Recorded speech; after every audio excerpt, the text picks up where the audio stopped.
Hello and welcome to Sonoma Strong Healing Fair. I am Diana Borges, one of the co-founders of Sonoma Strong Healing Fairs, along with Sherry Petrioli.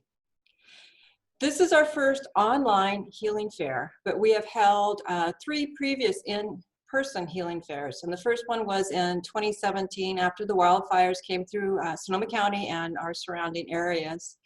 The online event we decided to hold because of our current situation, our current world situation with the COVID-19, sheltering in place and all that. Right now, I would like to share with you our contact information for Sonoma Strong Healing Fair. So on the screen, you can see our mission statement, and our website is sonomastronghealingfair.com. If you want to contact Sherry or myself, you can send an email to info@sonomastronghealingfair.com. And we have our Facebook page, Sonoma Strong Healing Fair. Right now, we also have a YouTube channel that we started, Sonoma Strong Healing Fairs, where we are placing the replays of these sessions that we are having in April.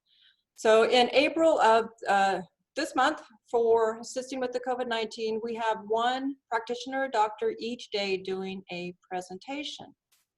And today we are honored to have Dr. Richard Jelusich here to give a presentation on the chakras. And right now, I want to turn it over to Dr. J. Hello, everybody. How are you? Good morning. Nice to be with you again. One of the beauties of the age we're living in is we can be anywhere and listening to and partaking of these wonderful programs put on by the Sonoma Fair. And this is just the way spirit works. We're always connected. So I'm just going to go over to sharing the screen here. And let's see, this should be it here. I just kind of want to get into it because we have 30 minutes. So I want to get to the point. I'm going to talk a little bit about chakras and awakening consciousness. For me, I have over 30 years of spiritual counseling, energy medicine, energy psychology. I have clients all over the world, 20 years of teaching my own form of integrative chakra therapy to create practitioners and instructors. I'm the chair of the board of directors of the California Institute for Human Science with an E, which is a graduate school and research center into the mind, body, spirit. We are going through accreditation. I'm also lead faculty there. And in my own teachings of integrative chakra therapy, I have about 500 students and graduates in the US and Canada.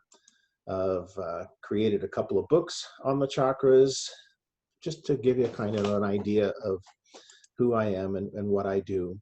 So today we're going to just talk a little bit about the anatomy of a chakra, how your biofield radiates you, tools to awaken the chakras, and we'll go through a couple of tools, and if there's time, we'll go through some questions and answers, because usually that's when we learn the most, is when you ask those really cool questions.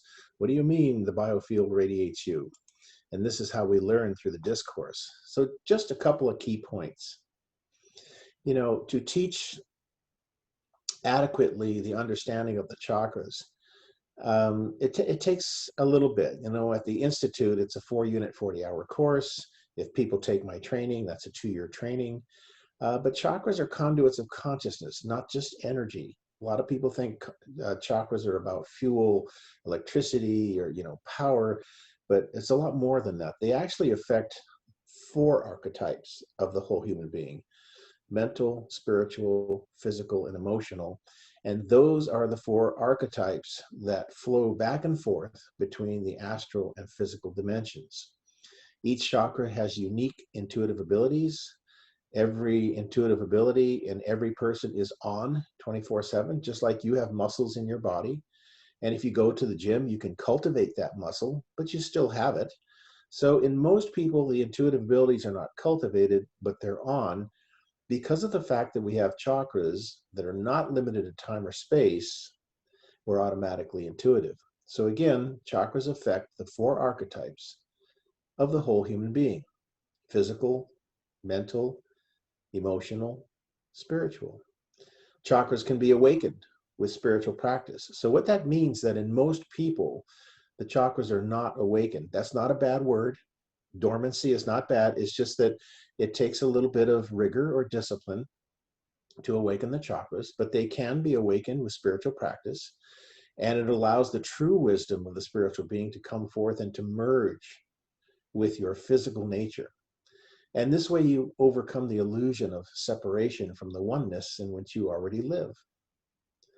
Our chakras, the centers of consciousness, are constantly working and creating and evolving relationships in what's called a conscious, co-creative collaboration. What does that mean? It means that you yourself are always creating the means to emancipate yourself from illusion. You're always co-creating the people, the situation, the sequence of events. So that's why it has been said that if a person is truly conscious, they're also alert and they're thinking, this must be one of those moments where it's really important for me to pay attention to what's going on here. One chakra can be more dominant than the others. This is a theory that I developed about 30 years ago, similar to being right or left-handed. You know, if you're right-handed, there's nothing wrong with your left hand, but you favor the right, and that if one chakra is a little bit more dominant than the others, its intuitive faculties are going to be a little bit more prominent in how we perceive reality and thus how we react to what we perceive. Meaning, we're all taking psychic relationships to each other all the time. We don't call it that because for the most part, we're really not aware that that's how it works. And yet that is how it works. And so these are just some key points. I'm going to get a little bit more into the anatomy of the chakra. But we are kind of walking around the planet like this. We are very much seeing, quote unquote, although it's not an optical thing, we're very much seeing each other's chakras 24/7. They're never off, but we're always walking around kind of open. And so classically, we look at the chakras in a hierarchical way. We tend to think that the higher chakras are better than the lower chakras. It doesn't work that way, but we tend to think that way because when we come into this dimension, our minds start to think in terms of time and space. You know, 2 is better than 1, 3 is bigger than 1, and so forth.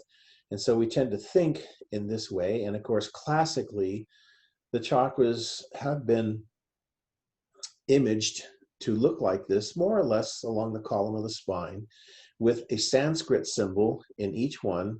And then as a yogi, he or she would come along and they'd put little symbols. So if you ever look up the actual symbols of the chakras themselves, you'll find that in some there's like a little elephant, in other ones there's a little sailboat. So it's like when a yogi came along 1,000 years ago and says, oh, looking at the heart chakra, I think I'll put a sailboat in there.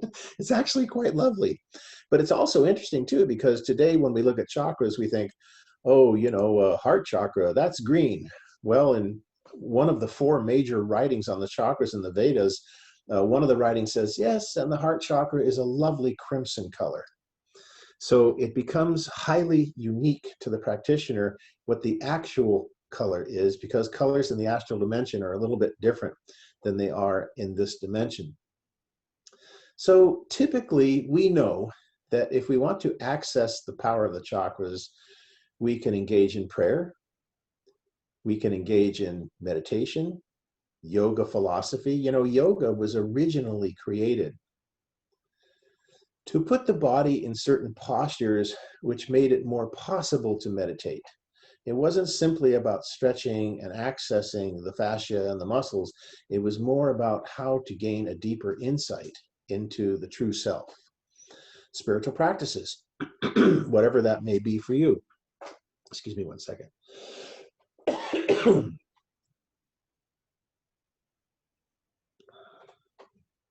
Breathing exercises. And I will offer you some breathing exercises at the end of the program.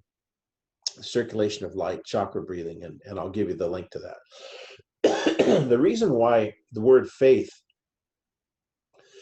is important is there's 3 things you really need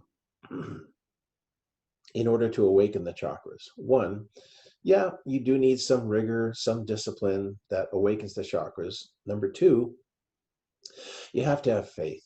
You have to trust. It has to go beyond just mere intellectual knowing to truly awaken the chakras. But number three, you still need a moral and ethical code.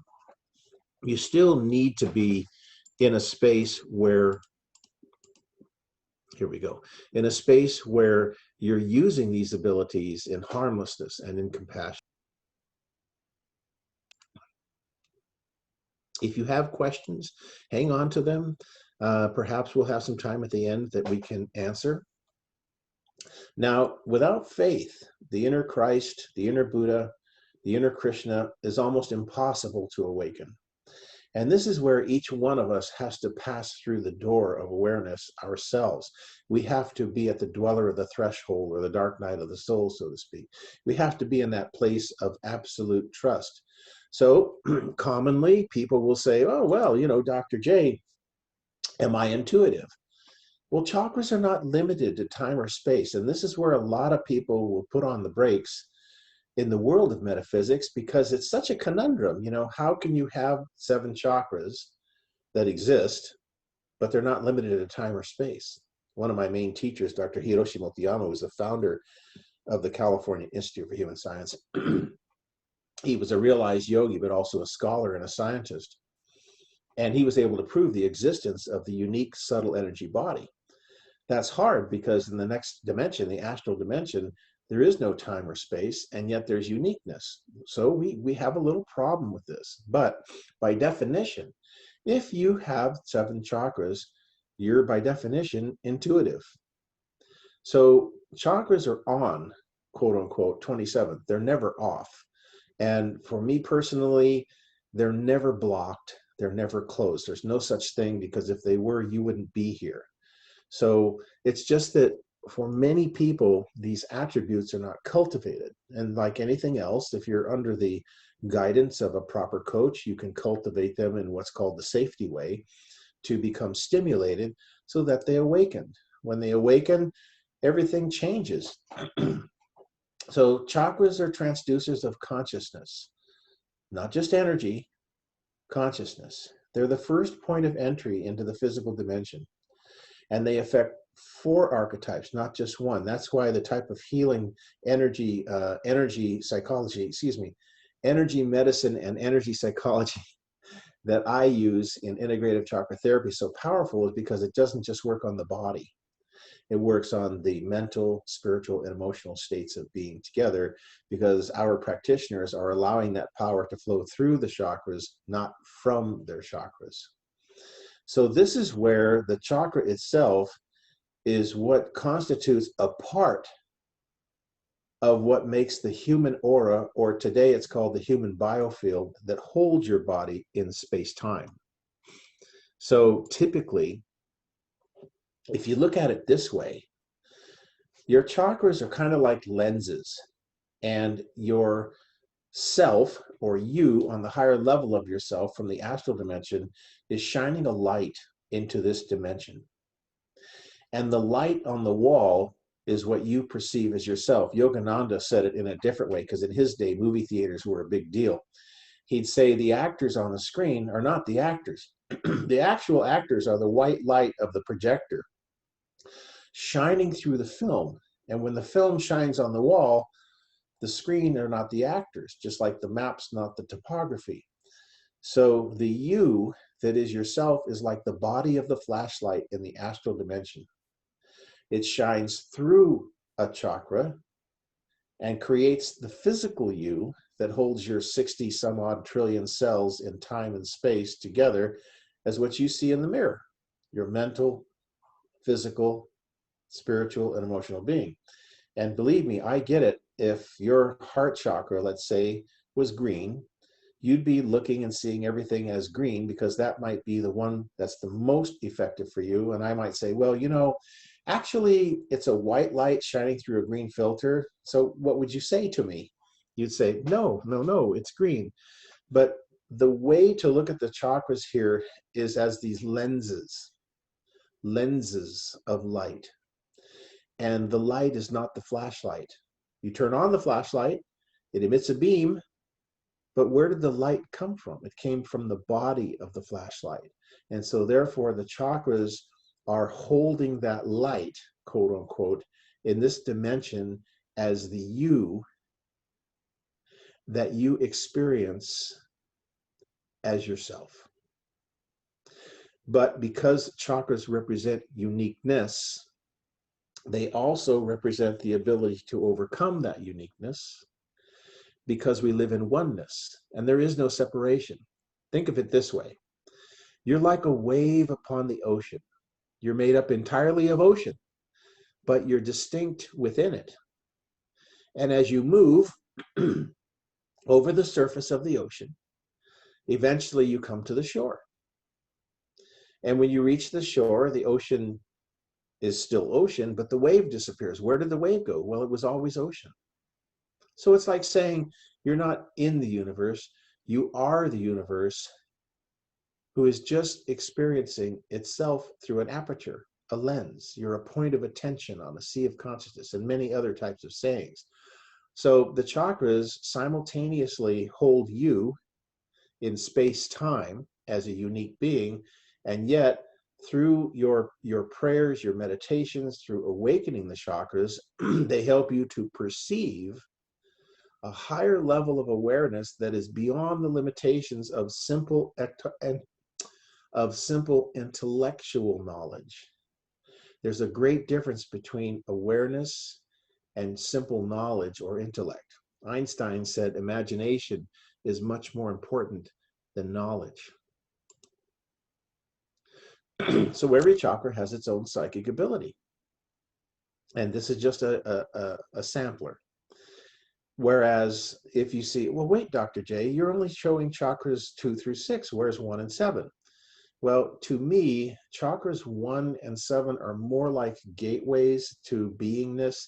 They're not so much focused on cognitive behavior or cognitive abilities.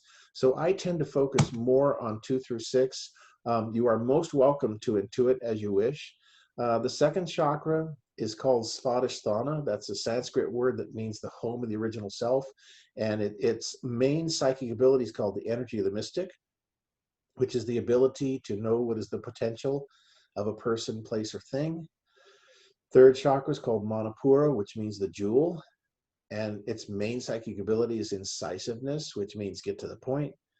What's the bottom line? And remember, all these abilities are on all the time. They're never off. We may not have emphasized them, but they're on. Fourth chakra, Anahata. Anahata means uncharted or unbounded, because the profundity of that which love is cannot be measured.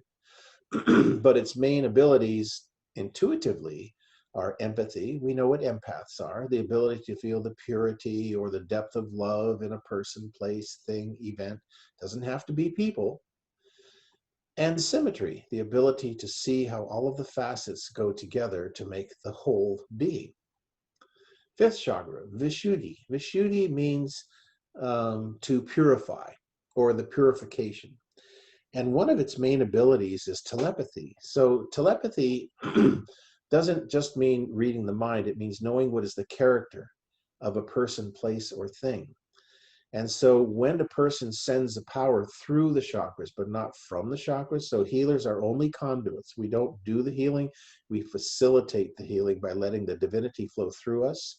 Telepathic healing is not just the body, it can actually change the way the person even thinks, how the mind even works at all. And so in my books, I talk about how these different abilities and different chakras have affects to different parts of the body, mind, soul, and so forth. The sixth chakra, which you know is at the brow center, is more about clairsentience. Ajna means command. And it means command for a very good reason. One of my teachers says, if you're going to awaken the chakras, it's a good idea to awaken the Ajna chakra first if you can, because it helps you to understand a lot more what's going on when the other chakras awaken.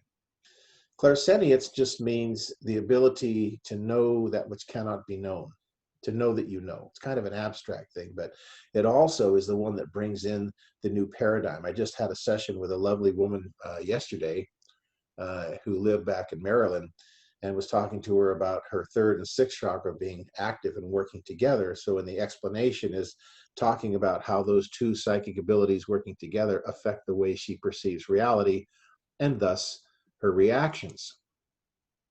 So what happens when a chakra awakens? I mean, what does that look like? So when you possess a certain level of awareness, you have a perception, and through that awareness, you use your will to have a reaction. But what if you have a higher level of awareness? If someone comes to you and says, I'm sorry, I can't meet with you here or there, and you're really not happy about it because you've been planning it for months. But what happens if they say that, but your higher level of perceptive awareness through your awakened chakras say, well, the reason why they can't meet you is because they have a family member that's ill, or they have something in their heart that they're really bothered with, and they're thinking, I really need to deal with this. I don't want to burden you with my feelings. So it would give you an entirely different perception. And therefore, your reaction can now be a response. Instead of a reaction, you can respond to say, oh, yeah, that's fine. Let's get together when it's convenient for you. You see? So you begin to see a level of unification on higher and higher and higher levels. It's what is called being as topos. Topos means like topography, right? You start to elevate yourself from a higher perspective and a higher perception of the way things really are, not as they appear to be. But the higher sense perceptions don't work in the same way as the five senses, and therefore it can be a little awkward for us because we're expecting it to be linear, but it's what psychologists call non-rational. It just doesn't follow rational rules. So that's why sometimes it's difficult to follow our higher sense perceptions, because we can't necessarily always explain it to anybody. So we go back to our chart and we say, okay, well, great. Each chakra has its own intuitive abilities affecting the way we perceive reality. Okay, well, we just saw that these chakras here are on all the time. They're never off because they're not limited to space or time, but they also have unique properties. That's a conundrum. That's a dilemma. How can it be unique and be beyond space and time? But think of it as this: you are a physical being and a spirit at the same time, but think of it as two sides of one coin. You are unique in space and time, but you're also beyond space and time. Because without time, nothing can exist. So each chakra has its own relative ability at a relative level of awakening. So as each chakra goes through its awakening, you tend to intensely perceive higher orders of perception, thus affecting your perspective. And in the co-creative conscious collaboration, meaning you realize more fully the power that you have to co-create. And yet, in the divinity sense of things, it's better to want what you need than to need what you want. So that's why as we awaken, we have to surrender to our power, but we don't always know in a linear way what that power will mean. So we might want something in our lives, but our higher guidance says, well, yes, I know that's what you want, but this is what you need. It's like somebody says, I want to make millions of dollars. Well, maybe in this lifetime, that is not what your soul needs so much. Maybe you might create a foundation that makes millions of dollars that then feeds you. So you have to be careful what you put in your head as true. Just because you think it's true doesn't make it true. And that's where the risk of faith is important. That's why people who know me, I do flower readings worldwide for over 28 years now. And the premise of a flower reading is anonymous. I don't know who I'm reading for, but I put myself in a position of faith just to show that through faith, you can trust your intuition. Faith is the muscle that moves the intuition. And it's the true facilitator of one's personal spiritual growth. Okay, I think I'm 22 minutes into this, so I'm going to move along a little bit here because I have 9 million more slides. Well, maybe not 9 million, but made you smile. So higher sense perceptions, you have to use your higher sense perceptions, but they don't work in the same way as the five physical senses. You look at your five senses. Your eyes are waiting for something to come. They're not sending light, they're waiting for light. Your nose is waiting for a scent. Your ears is waiting for sound. Your taste buds are waiting for something to cross across the taste buds, right? You're waiting for something to come. But the five sense perceptions, the higher sense perceptions, work in an entirely different way that's qualitative. It's not a linear thing. And that's, again, frustrating. But as they awaken, you tend to see things more and more as they are, which overcomes damage patterns, which overcomes patterns of self-destruction, which overcomes patterns of trials and tribulation and traumas and so forth. And so faith is crucial to awaken the chakras. Yoga without faith, just stretching. Prayer and meditation without faith, just thinking. Your reach must extend beyond your grasp. So tools and faith equals awakened chakras. So just a word about the astral body. Everything that has a physical presence has an astral presence holding it in space-time. The spirit or biofield of the plant makes the plant the plant. The biofield of the human being radiates the human being in space-time like the light from the flashlight. So yes, chakras exist, but they also exist in the astral and causal dimensions. It's the same chakra 3 times. So everything that has a physical body has an astral body. And the chakras are the conduits that radiate the you into this dimension. So you hear me say that 2 or 3 times during this presentation for emphasis, so you remember. So you have this construct called the 7 chakras, lined up more or less along the column of the spine, the Sushumna, which is the column of light that goes up and down through the lenses of all 7 chakras, and the Ida and the Pingala are the twin serpents of the Kundalini that cross at each chakra center. You look at the caduceus of the American medical symbol, and it's exactly that.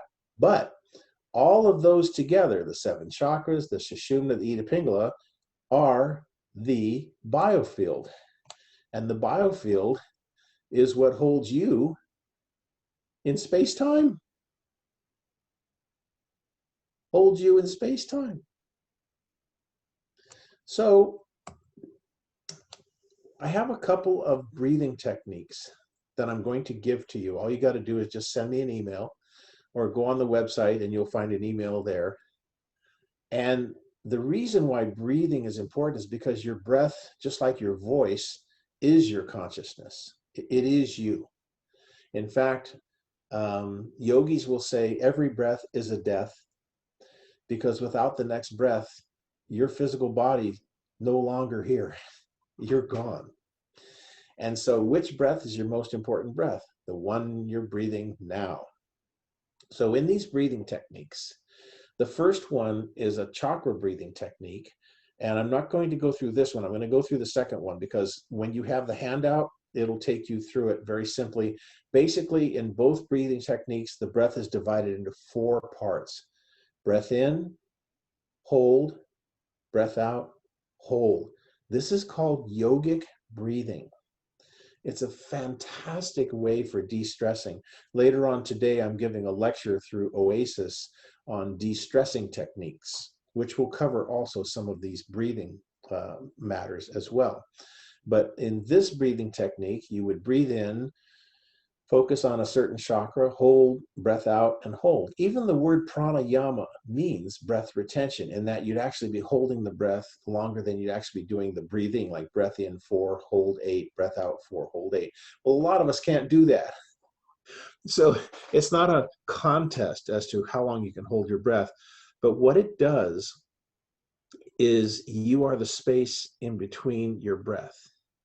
Or as Deepak Chopra would say, you are the space in between your thoughts. So when you do this exercise, 1 chakra at a time, or you can go through all 7, it's a great way to balance, stimulate, and harmonize all 7 chakras. This exercise here in Japanese is called Shoshuten, or circulation of light. Some people have also called it the microcosmic orbital breathing technique. And this one we're going to do. So in women, usually the energy comes up the front of the body from the perineum. Perineum is where your legs join your body, and it comes up to the top of the head and then down the back. In men, generally, the energy comes up the back from the perineum to the top of the head and then down the front. It's not a hard and fast rule. If you're a woman and you breathe in and you start to feel the energy coming up the back of your spine, fine, no big deal. This is just general, but they're not hard and fast rules.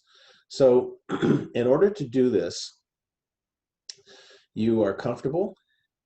When you breathe in, and I'll take you through this, when you breathe in, you're breathing and you're letting that energy come up, either the back or the front of your body. And then you'll hear me say hold. So hold at the top of your head. Then when I say breath out, just let the energy go down at its own rate, down to the perineum. Whether it goes down the front or the back of your body, doesn't matter. Just experience that it is. Then at the end of the out breath, you'll hear me say hold. So you'll hold your breath for a very short time. Then you'll hear me say again, breath in, bring the energy up. So we're going to do 7 breaths. So make yourself comfortable. Ready? Breath in, up your back to the top of your head. Hold, and breath out. Let it go all the way down to the perineum. Hold. Breath in, bring the energy up, and feel it running through the 7 chakras.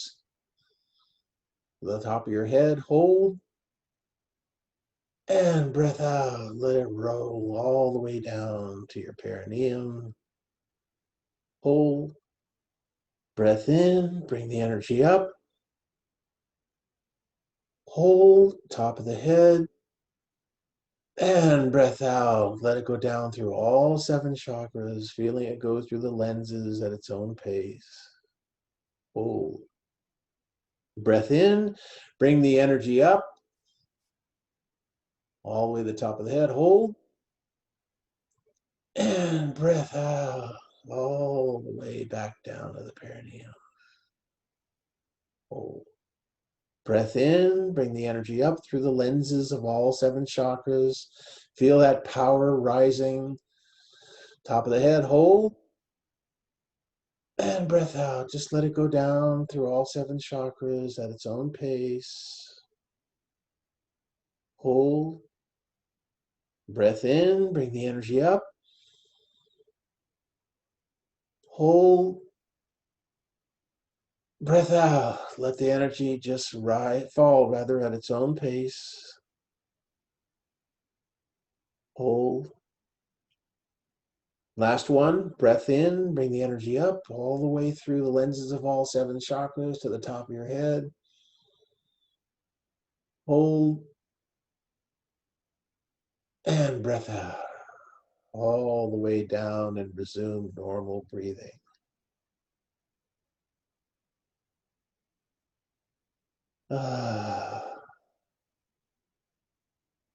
The power is in the breath. You can do this exercise as often as you like. You can make the 4-part breathing sequence anything you like. It's not a contest. But doing this exercise also works with what is called the conception vessel-governor vessel relationship. It's excellent for balancing all 7 chakras. It's excellent for calming one's self from monkey mind and busy mind. And you notice at this time of this pandemic, we have all become the gurus. We're now all in our caves. So we now have time for meditation and contemplation. And I don't mean being stir crazy like we can't leave. It's just think of it as a time to do what Yogananda called self-assessment. That, it's time to start seeing each other as we truly are.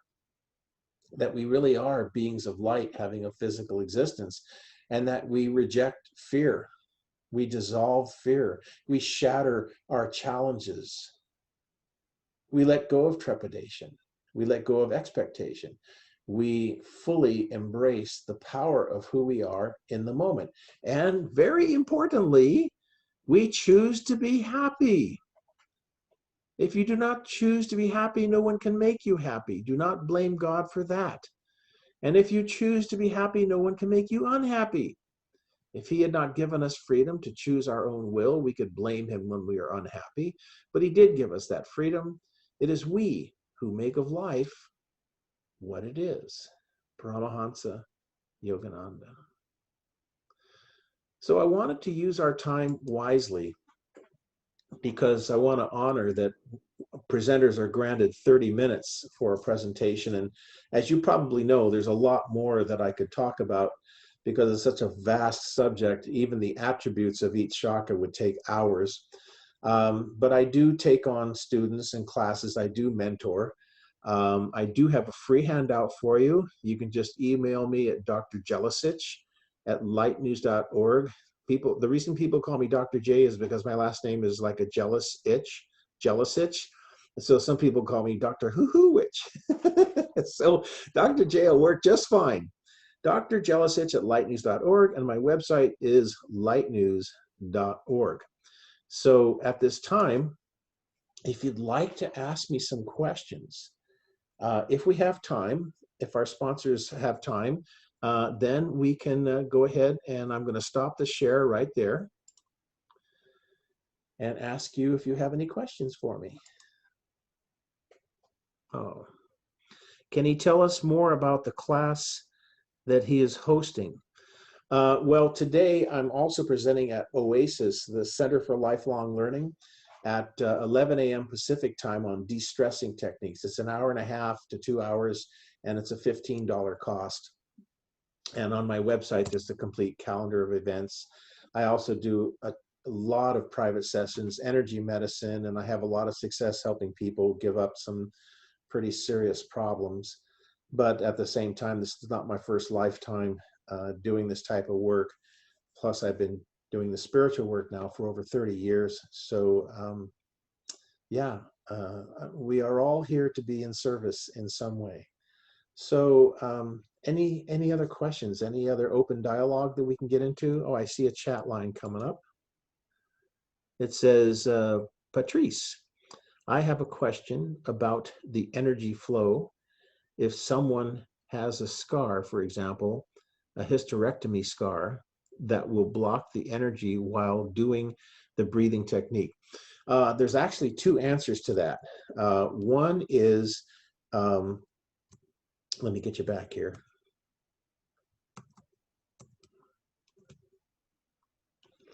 One answer is that you can go to a qualified acupuncturist who can acupuncture both sides of the scar. Let's say it's on the surface of your body, because when you cut across the interstitial tissues of the body, that's the most water-rich portion of your derma, and that's where the meridian flow is best through the surface of the body, is that it cuts through and it slows down the flow of that subtle energy. So acupuncture can help. People like me can help because I can do it directly through energy work. So the scar can remain, but the energy flow can be much, much better. And then the third answer would be for internal scars and other things are like infirmities. You know, I have had a measure of success with people giving up some very serious medical problems. And that's not easy in energy medicine, because it's not like you're cutting off a skin tag and saying, see, this is where it was. But at the same time, we're living in an era where we're supposed to have these abilities. We're not only supposed to have these abilities, we're supposed to share them. And so is there more question here?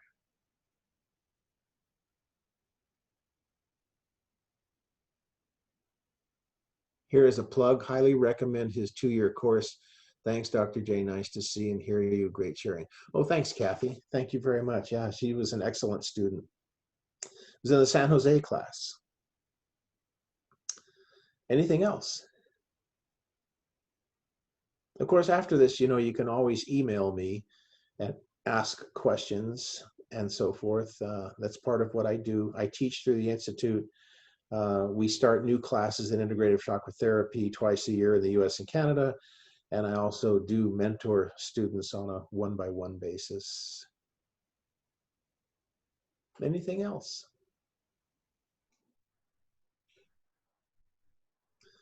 We have a lovely attendee dressed in green, and you appear to be quite the adept.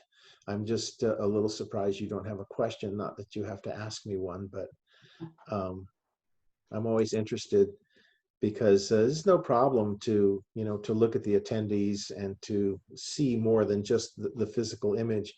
But at the same time, sometimes, I'm well known for picking on people in order to help understand that what we do here is in service work, and that this is real. And so we're living in a wondrous age where we now can know that this is real. It's not smoke and mirrors, rainbows, and unicorns.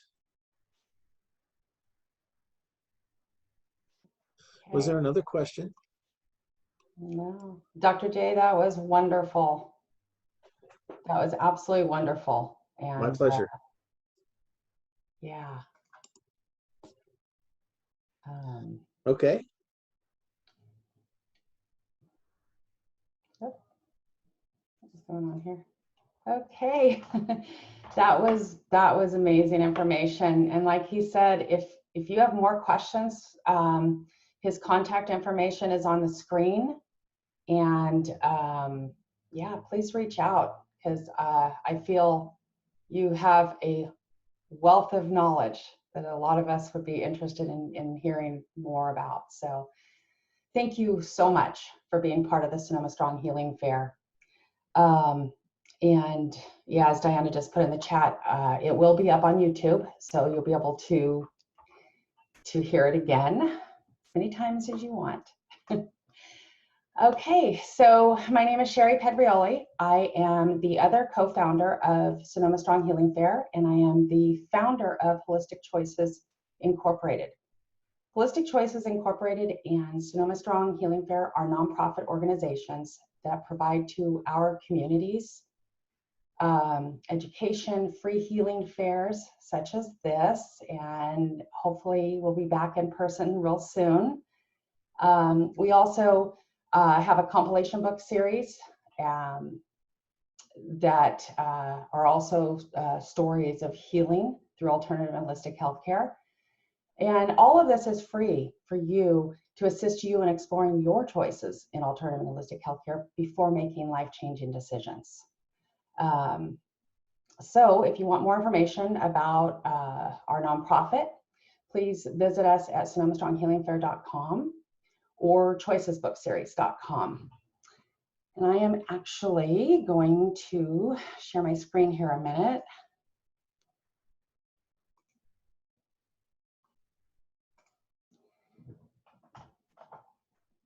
And once again, there is our information that Diana had up earlier, those of you who joined us a little later, and has our mission on there and how to get a hold of us.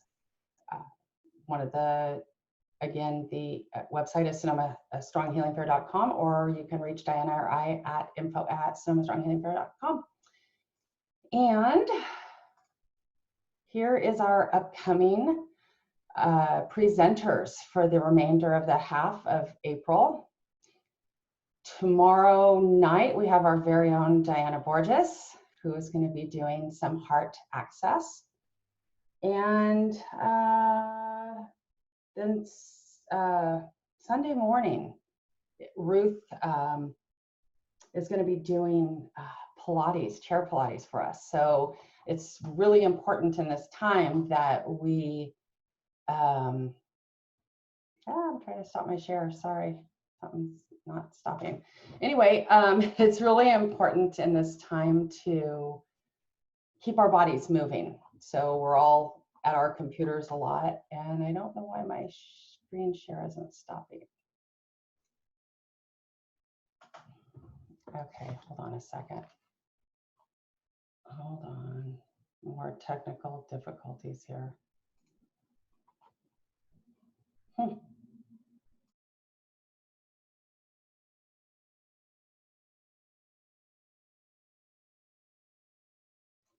Sorry about that. I don't know what happened. Anyway, already lost track of what I said. So please join us at the for the rest of the healing fairs that are taking place throughout the month. You can find that information on SonomaStrongHealingFair.com or on our Facebook page. And other than that, I thank all of you for being here. And again, thank you, Dr. J. That was amazing information. So thank you, everybody.